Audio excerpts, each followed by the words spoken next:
हमेशा याद रखना कि तुमसे सवाल चाहे जिस लहजे में, जितनी कड़वाहट और बदतमीजी के साथ पूछा जाए, तुम्हारा जवाब तुम्हारी पहचान बनता है। सवाल पल भर का होता है, पर जवाब समय के साथ जिया जाता है। लोग ये याद नहीं रखते कि तुमसे क्या पूछा गया था। लोग ये याद रखते हैं कि तुमने खुद को कैसे संभाला, कैसे बोला, कैसे अपनी बात रखी। इसीलिए जब भी बोलो तमीज से बोलो, साफ मन से बोलो, ताकि जो सामने बैठा है उसे आज समझ ना आए तो भी कल किसी और को समझ आ जाए, और शायद उसे भी अपने भीतर झांकने की थोड़ी सी हिम्मत मिल जाए। एक दिन एक साधारण सा लड़का जिसके मन में सवालों का बोझ था और आंखों में बेचैनी अपने गुरुजी के पास गया। उसने बहुत सीधे भाव से पूछा, गुरुजी, आप हमेशा इतने शांत क्यों रहते हो? आपके चेहरे पर चिंता की एक भी रेखा नहीं दिखती। जब भी मैं आपसे पूछता हूं कि इस स्थायी आनंद का रहस्य क्या है, आप बस इतना कह देते हो कि यह पूरा संसार अनंत आनंद से ही प्रकट हुआ है। यहाँ प्रेम और आनंद के अलावा कुछ है ही नहीं। अगर सच में ऐसा है तो फिर मेरा मन हर वक्त खुश क्यों नहीं रहता? मेरा दिल इतना भारी क्यों लगता है? और मुझे अपने चारों तरफ इतने सारे लोग टूटे हुए, परेशान और थके हुए क्यों दिखते हैं? ये सवाल पूछते हुए उसके भीतर सिर्फ जिज्ञासा नहीं थी, एक छुपी हुई पीड़ा भी थी, जैसे वह अपने ही मन से हार चुका हो। गुरुजी ने उसकी आंखों में देखा और बहुत शांत स्वर में कहा, यह सब माया है, संसार का आकर्षण है और अविद्या है। खुद को ना जान पाना ही सबसे बड़ा अज्ञान है, और यही कारण है कि मन बार बार दुख पकड़ लेता है। मन बाहर की चीजों में उलझकर ये भूल जाता है कि असली कमी बाहर नहीं, भीतर की समझ में होती है। लड़के ने थोड़ा झिझकते संगीत हुए कहा, गुरुजी, माया, मोह, अज्ञान, ये सब शब्द मेरे लिए किताबों तक ही सीमित है। मैं इन्हें सुनता तो हूं पर जी नहीं पाता, समझ नहीं पाता। मैं चाहता हूं कि कोई बात ऐसी हो जो दिल को छू जाए, जो भीतर उतर जाए। उसकी इस भोली ईमानदारी पर गुरुजी मुस्कुरा दिए। उन्होंने कहा, अब रात हो गई है, इस पर कल बात करेंगे। लेकिन कल आया, फिर परसों आया, और 2-3 दिन संगीत बीत गए। गुरुजी ने माया और मन पर कोई चर्चा नहीं की। लड़के का मन और बेचैन हो गया, पर वह चुप रहा, क्योंकि वह जानता था कि कुछ बातें शब्दों से नहीं, अनुभव से समझाई जाती हैं। इससे पहले कि हम इस विषय को गहराई से समझें, आपसे अनुरोध है कि इस वीडियो को अंत तक देखें। यदि आपको हमारा यह प्रयास पसंद आए तो वीडियो को लाइक करें और नीचे कमेंट में जय श्री राधे कृष्ण अवश्य लिखें। साथ ही अगर आपने हमारे चैनल कृष्णा साधना को अभी तक सब्सक्राइब नहीं किया है तो अभी सब्सक्राइब करें और बेल आइकॉन ज़रूर दबाएं, ताकि हमारी हर नई प्रेरणादायक वीडियो सबसे पहले आप तक पहुंचे। फिर एक दिन कुछ ऐसा हुआ जिसने उस लड़के को माया को सुनने नहीं देखने पर मजबूर कर दिया। एक सुबह गुरु और शिष्य दोनों नदी पर स्नान करने गए। पानी ठंडा था, हवा में हल्की सी ताजगी थी और सब कुछ सामान्य लग रहा था। लौटते समय गुरुजी ने पहाड़ों के बीच से जाने वाला एक दूसरा रास्ता चुना। वह रास्ता थोड़ा कठिन था, पथरीला था, लेकिन छोटा भी था। चलते हुए मन में थकान तो थी, पर भीतर कहीं एक उत्सुकता भी थी। तभी उस नए रास्ते में उन्हें एक बहुत बड़ा सूखा हुआ बरगद जैसा एक विचित्र पेड़ दिखाई दिया।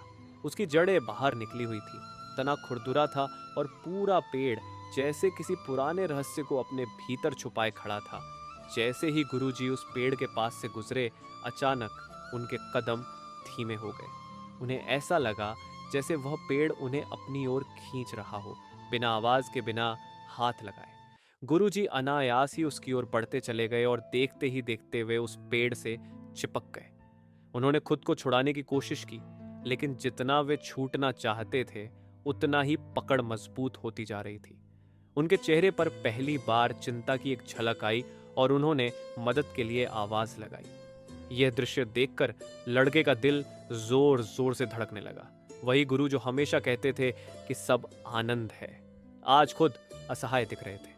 उस पर लड़के के भीतर डर भी था, भ्रम भी, और एक अजीब सा सवाल भी कि अगर सब माया है तो यह पकड़ इतनी सच्ची क्यों लग रही है। उसी क्षण उसके भीतर कुछ हिलने लगा, जैसे किसी ने धीरे से उसके मन का पर्दा हटाना शुरू कर दिया हो, और वह अनुभव बिना पूरा संगीत हुए भी उसे भीतर तक बदलने लगा।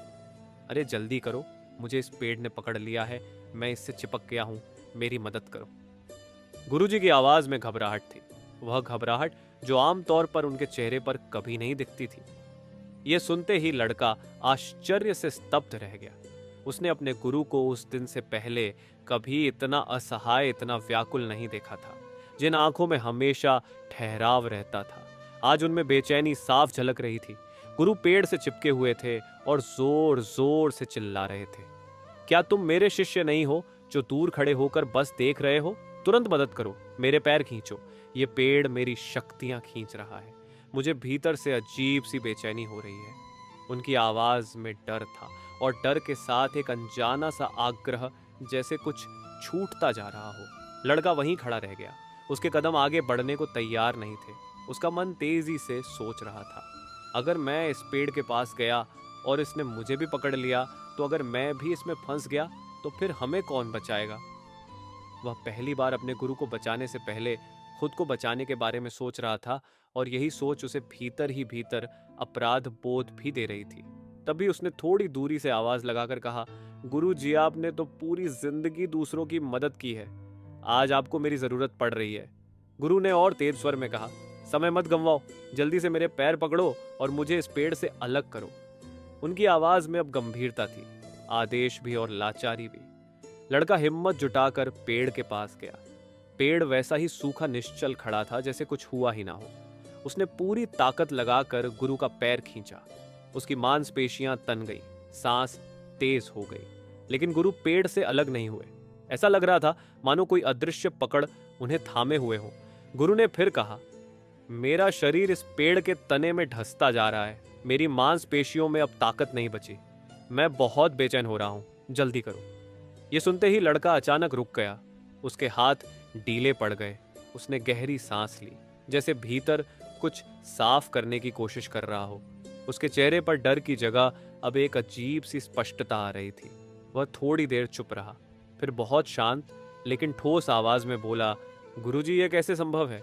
इस पेड़ के तने में तो कोई ताकत ही नहीं है कि वह आपको पकड़ सके।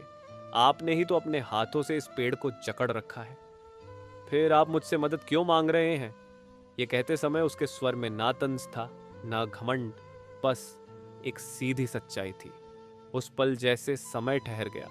गुरुजी की आंखों में चमक आ गई। वे जोर से हंस पड़े और उसी क्षण उन्होंने अपने हाथ पेड़ से हटा ली। पेड़ वहीं खड़ा रह गया, शांत, निर्जीव, बिल्कुल वैसा ही जैसा पहले था। गुरु ने लड़के की ओर देखकर कहा, यही माया है, हम मन को कभी छोड़ते ही नहीं। हम खुद जकड़कर बैठ जाते हैं और फिर कहते हैं कि कोई और हमें पकड़ रहा है।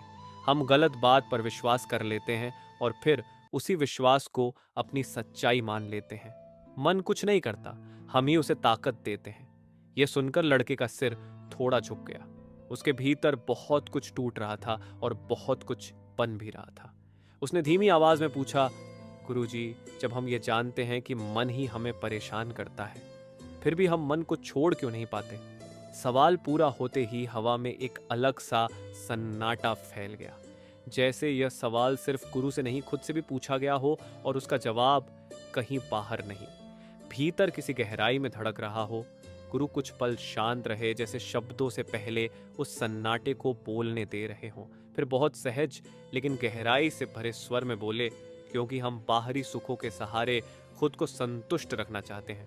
हम सोचते हैं कि बाहर कुछ मिल जाएगा तो भीतर की बेचैनी खत्म हो जाएगी, इसलिए हम इच्छाओं को पकड़ लेते हैं, एक के बाद एक बिना रुके। और याद रखना, इच्छाओं को पकड़ना ही मन को पकड़ना है और मन को पकड़ना ही माया है। यही माया हमें यह भ्रम देती है कि हम कमजोर हैं, कि हम फंसे हुए हैं, कि हमारे पास कोई रास्ता नहीं है, जबकि सच्चाई इसके ठीक उलट संगीत है। हम हमेशा मन से ज्यादा शक्तिशाली हैं, हम मन के स्वामी हैं, लेकिन हम यह भूल जाते हैं। हम जब चाहे मन से ध्यान हटा सकते हैं, जब चाहे मन को शांत कर सकते हैं, लेकिन हम कोशिश ही नहीं करते क्योंकि हमें अपनी ही शक्ति पर भरोसा नहीं रह जाता। गुरु ने आगे कहा, इससे एक बहुत बड़ा सच सामने आता है कि मन हमसे है, हम मन से नहीं। लेकिन जीवन की दौड़ में परीक्षा, तुलना, डर और उम्मीदों के पीछे भागते भागते हम ये सच भूल जाते हैं। हम खुद को छोटा मान लेते हैं, कमजोर मान लेते हैं, और यही भूल ही असली माया है। लड़का यह सब सुन रहा था, लेकिन उसके भीतर अभी भी एक बेचैनी बाकी थी। उसने धीमे स्वर में पूछा, गुरुजी, हम यह भूलना बंद कैसे करेंगे? मन से दूरी कैसे बनाएंगे जब मन हर वक्त हमारे साथ चिपका रहता है?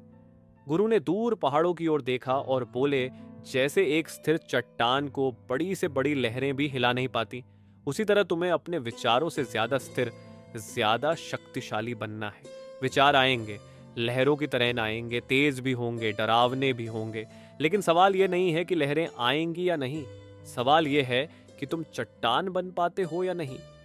लड़के के भीतर कुछ हिलने लगा। गुरु ने कहा, यह शक्ति बाहर से नहीं आती, यह जागृत की जाती है, और जब यह जागती है तो इंसान पहली बार खुद को हल्का महसूस करता है। फिर गुरु ने बहुत सरल शब्दों में कहा, पहला सबक यही है कि तुम जो मान लोगे वही तुम्हारा सत्य बन जाएगा। अभी तक तुम ये मानते आए हो कि मन है और वह तुम्हें परेशान करता है, इसलिए तुम्हें यह भी मानना पड़ा कि तुम मन के सामने कमजोर हो। लेकिन अब से हर दिन हर पल खुद को बार बार याद दिलाओ, महसूस करो कि जहां मैं ध्यान देता हूं वहीं मन जाता है। जब मैं सांस पर ध्यान देता हूं तो मन शांत हो जाता है। इसका मतलब यह नहीं कि सांस में कोई जादू है, इसका मतलब यह है कि मैं अपने ध्यान का मालिक हूं, और जब मैं मालिक हूं तो मन मेरा सेवक है। यह बात सिर्फ समझनी नहीं है, इसे जीना है। बार बार गिरकर भी खुद को यही याद दिलाना है। गुरु का स्वर थोड़ा और गहरा हो गया। उन्होंने कहा, मन से ताकतवर बनने के लिए, भीतर प्रसन्नता को स्थिर करने के लिए दूसरा रास्ता है शिकायतों से दूरी। ये संसार जैसा तुम्हें दिखता है वैसा असल में है नहीं। ये केवल तुम्हारे मन का प्रोजेक्शन है। मन की आदत है अपनी ही कमियों, अपने ही डर और चिंताओं को बाहर की दुनिया में देखना। तुम जिस पर ध्यान दोगे वही बड़ा होता जाएगा। अगर तुम चिंता को देखोगे, परेशानी को पकड़ोगे, तो वही तुम्हें हर जगह दिखेगी, हर इंसान में, हर हालात में। इसलिए कई बार बड़े से बड़े आध्यात्मिक लोग भी संसार को देखकर उलझ जाते हैं, क्योंकि वे ये स्वीकार नहीं कर पाते कि वे बाहर नहीं भीतर देख रहे हैं।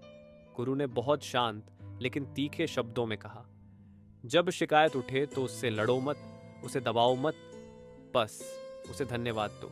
खुद को याद दिलाओ कि यह मन है जो शिकायत करता है, यह मन है जो दुखी होता है, और मैं केवल मन को देखने वाला हूं। जब तुम इस सच को बार बार महसूस करोगे तो मन और तुम्हारे बीच एक दूरी बनने लगेगी, एक ऐसी दूरी जहां दुख तुम्हें छूकर भी तुम्हें पकड़ नहीं पाएगा। और उस दूरी में जो शांति होगी वह तुम्हें चुपचाप यह एहसास दिलाने लगेगी, हम मन से नहीं। लेकिन जीवन की दौड़ में परीक्षा, तुलना, डर और उम्मीदों के पीछे भागते भागते हम यह सच भूल जाते हैं। हम खुद को छोटा मान लेते हैं, कमजोर मान लेते हैं, और यही भूल ही असली माया है।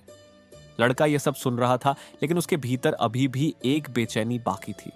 उसने धीमे स्वर में पूछा, गुरुजी, हम ये भूलना बंद कैसे करेंगे? मन से दूरी कैसे बनाएंगे जब मन हर वक्त हमारे साथ चिपका रहता है? गुरु ने दूर पहाड़ों की ओर देखा और बोले, जैसे एक स्थिर चट्टान को बड़ी से बड़ी लहरें भी हिला नहीं पाती, उसी तरह तुम्हें अपने विचारों से ज्यादा स्थिर, ज्यादा शक्तिशाली बनना है। विचार आएंगे, लहरों की तरह आएंगे, तेज भी होंगे, डरावने भी होंगे, लेकिन सवाल यह नहीं है कि लहरें आएंगी या नहीं। सवाल यह है कि तुम चट्टान बन पाते हो या नहीं। लड़के के भीतर कुछ हिलने लगा। गुरु ने कहा, यह शक्ति बाहर से नहीं आती, यह जागृत की जाती है, और जब यह जागती है तो इंसान पहली बार खुद को हल्का महसूस करता है। फिर गुरु ने बहुत सरल शब्दों में कहा, पहला सबक यही है कि तुम जो मान लोगे वही तुम्हारा सत्य बन जाएगा। अभी तक तुम ये मानते आए हो कि मन है और वह तुम्हें परेशान करता है, इसलिए तुम्हें यह भी मानना पड़ा कि तुम मन के सामने कमजोर हो। लेकिन अब से हर दिन हर पल खुद को बार बार याद दिलाओ, महसूस करो कि जहां मैं ध्यान देता हूं वहीं मन जाता है। जब मैं सांस पर ध्यान देता हूं तो मन शांत हो जाता है। इसका मतलब ये नहीं कि सांस में कोई जादू है, इसका मतलब ये है कि मैं अपने ध्यान का मालिक हूं, और जब मैं मालिक हूं तो मन मेरा सेवक है। ये बात सिर्फ समझनी नहीं है, इसे जीना है। बार बार गिरकर भी खुद को यही याद दिलाना है। गुरु का स्वर थोड़ा और गहरा हो गया। उन्होंने कहा, मन से ताकतवर बनने के लिए, भीतर प्रसन्नता को स्थिर करने के लिए दूसरा रास्ता है शिकायतों से दूरी। यह संसार जैसा तुम्हें दिखता है वैसा असल में है नहीं। ये केवल तुम्हारे मन का प्रोजेक्शन है। मन की आदत है अपनी ही कमियों, अपने ही डर और चिंताओं को बाहर की दुनिया में देखना। तुम जिस पर ध्यान दोगे वही बड़ा होता जाएगा। अगर तुम चिंता को देखोगे, परेशानी को पकड़ोगे, तो वही तुम्हें हर जगह दिखेगी, हर इंसान में, हर हालात में। इसलिए कई बार बड़े से बड़े आध्यात्मिक लोग भी संसार को देखकर उलझ जाते हैं, क्योंकि वे ये स्वीकार नहीं कर पाते कि वे बाहर नहीं भीतर देख रहे हैं। गुरु ने बहुत शांत लेकिन तीखे शब्दों में कहा, जब शिकायत उठे तो उसे लड़ो मत, उसे दबाओ मत, बस उसे धन्यवाद दो। खुद को याद दिलाओ कि यह मन है जो शिकायत करता है, ये मन है जो दुखी होता है, और मैं केवल मन को देखने वाला हूं। जब तुम इस सच को बार बार महसूस करोगे तो मन और तुम्हारे बीच एक दूरी बनने लगेगी, एक ऐसी दूरी जहां दुख तुम्हें छू कर भी तुम्हें पकड़ नहीं पाएगा। और उस दूरी में जो शांति होगी वह तुम्हें चुपचाप यह एहसास दिलाने लगेगी कि तुम कभी फंसे हुए थे ही नहीं, बस खुद को पकड़कर बैठे थे। और ये एहसास अभी पूरी तरह खुला नहीं था, लेकिन धीरे धीरे उसके भीतर कुछ ऐसा आकार लेने लगा था जो अब रुकने वाला नहीं था। गुरु ने थोड़ी देर आंखें बंद की, जैसे शब्द भीतर से चुन रहे हों, फिर बहुत ठहराव के साथ बोले, तीसरा सबक है ज्ञान और अज्ञान, और यह सबसे सूक्ष्म भी है, क्योंकि यहीं पर आदमी सबसे ज्यादा धोखा खाता है। तुम ये तो जानते ही हो कि जब मन शांत होता है, जब भीतर का शोर थोड़ी देर के लिए रुक जाता है, तब सब कुछ अपने आप अच्छा लगने लगता है। बिना वजह मुस्कान आ जाती है, सांस हल्की हो जाती है, और भीतर एक ऐसी खुशी महसूस होती है जिसका कोई कारण नहीं होता। यही संकेत है। ज्ञान का मतलब किताबें पढ़ लेना नहीं है। ज्ञान का मतलब यह जान लेना है कि पूरे ब्रह्मांड में आनंद का स्रोत केवल एक ही है, और वह बाहर कहीं नहीं, तुम्हारे भीतर है। बाहर की चीजों में अपने आप में कोई रस नहीं होता, कोई ताकत नहीं होती। जो भी खुशी, सुकून या आकर्षण तुम्हें बाहर दिखता है, वह तुम्हारे ही भीतर के आनंद का प्रतिबिंब होता है। लेकिन जब तक यह बात केवल सुनी हुई होती है, तब तक मन भटकता रहता है। जिस दिन यह बात तुम्हें अपने अनुभव से दिखने लगती है, उस दिन मन अपने आप ढीला पड़ने लगता है, पकड़ छोड़ने लगता है, और उसी डील में वैराग्य जन्म लेता है।